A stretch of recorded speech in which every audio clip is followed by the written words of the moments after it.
So at this point, what I want to do is kind of go over a couple of quick elder updates for you, and they're actually going to cut this part off the video and post it so that it'll be there. So just a couple of quick topics that I wanted to cover. We fielded a few questions since Brad's announcement last Sunday about the payroll protection loan that we've received.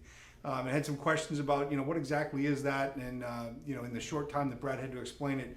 But essentially, the payroll protection program afforded small businesses and nonprofits an opportunity to get a low interest loan that may be eligible for a grant, and it's intended is to help us to make sure that we can continue to sustain salaries during the COVID social distancing. It was our bank had stressed the urgency. Christian Financial Resources also stressed the urgency.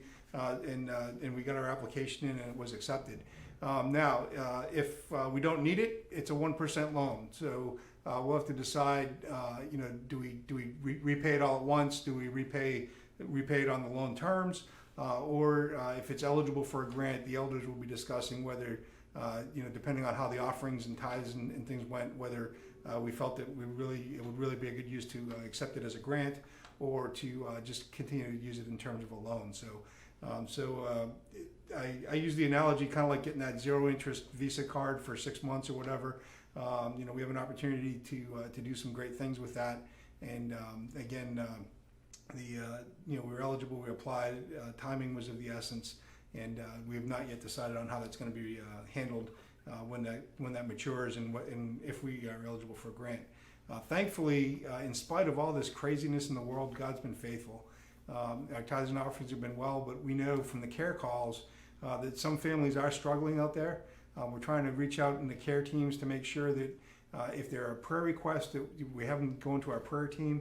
If there are care needs, you need some help with getting groceries or a meal or some errands or things like that, we're working to make sure that the care team's getting those types of things to you.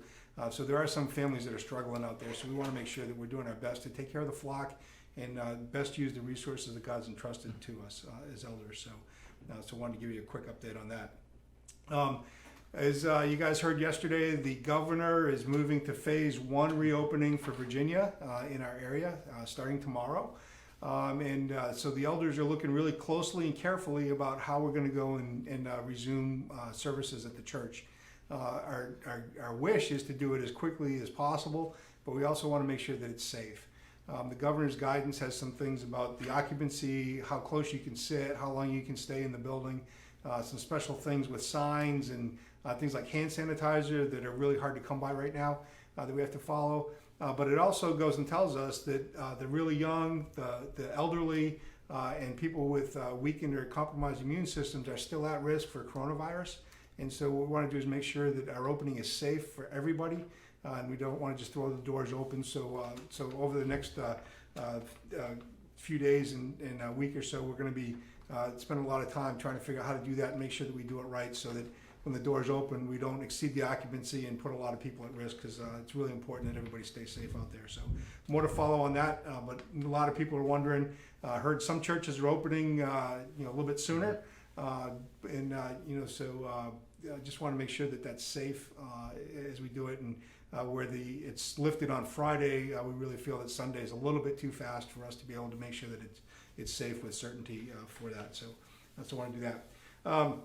Next thing I want to talk about was the congregational business meeting that Brad's called. So again, I'll be a little bit legalistic, go back to the bylaws.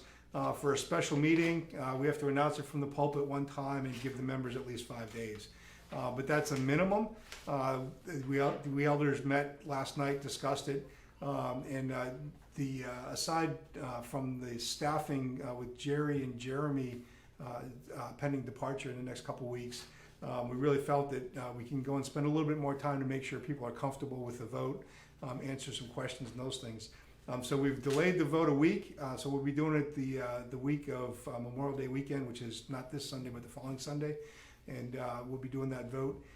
And we will be putting out some information about how you can vote. So we got a couple of ways you can do it electronically. We're also going to go and have ballots available at the church where you can stop by during certain hours, fill out a ballot, drop it off, and make sure we maintain social distancing. So So we want to make sure everybody has an opportunity to have your voice heard. Don't feel that the 5 days with this COVID was necessarily the best way to do that. But just recognize we also have some pending staffing shortfalls that we need to make sure are in place as well. So when we get back to regular worship services, that everything is there to further God's kingdom and to reach and save souls for the Lord. So we have that going on. So I think that was it for the elder updates, and appreciate your time tonight. Tyler, again, appreciate your time sitting through the elder updates, so I didn't have to do it alone. So, not alone up here. So with that, God bless everyone. Please be in prayer for our decisions, and I just ask, if you have questions, please seek truth. Ask the leaders, ask the elders, and seek out the truth if there's questions that you have. We don't want you sitting home wondering. Doubt is a tool of the devil. Divisiveness, fear, those are all tools of the devil. And this COVID, people have been so isolated, which is really contrary to the church, where we want to be unified and together, connect those hearts. And we're praying for each and every one of you. Care team's reaching out. If there's anything that we can do, please make sure you let us know. Just keep us in prayers, and we can't wait to see you guys in person. So thanks. Have a good night. Have a good night, everyone. Bye. Hopefully Greg knows how to turn it off. No, they're going to sit here and watch me go and move papers and whatever.